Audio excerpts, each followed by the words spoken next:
Communications Code of Ethics.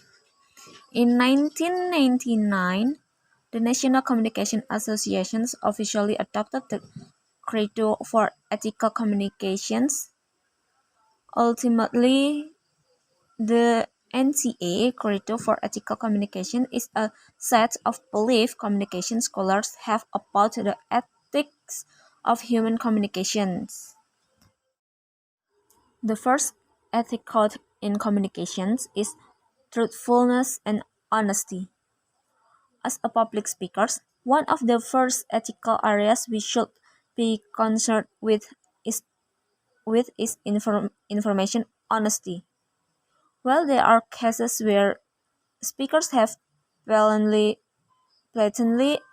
lied to an audience, it is more common for the speakers to prove a point by exaggerating, omitting facts that weigh against their message, or distorting information. We believe that speakers build a relationship with their audience and that lying, exaggerating, or distorting information violate these relationships. Ultimately, the second is freedom of expressions. This ethical principle affirms that civil society depends on freedom of expressions, diversity of perspective, and tolerance of dissent, and that informed and responsible decisions can only be made if all members of society are free to express their thoughts and opinions.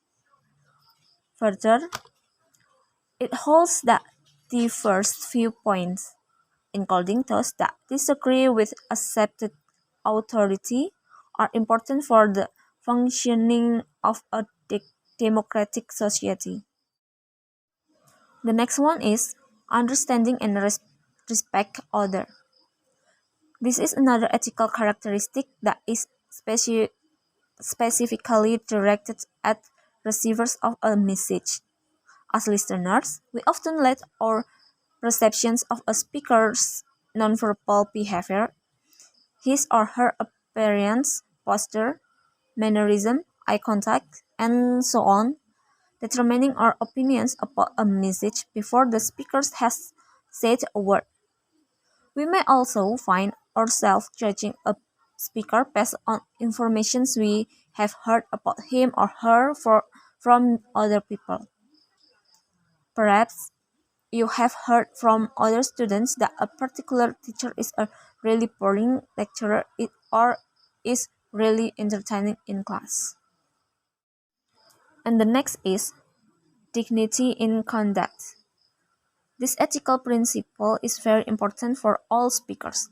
Hopefully, intimidations, coercions, and violence will not be part of your public speaking experience.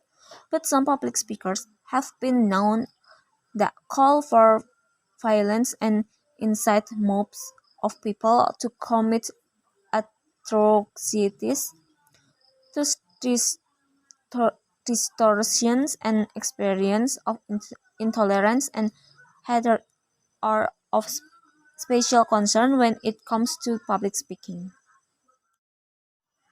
So, and the last one is integrity in the subject matter.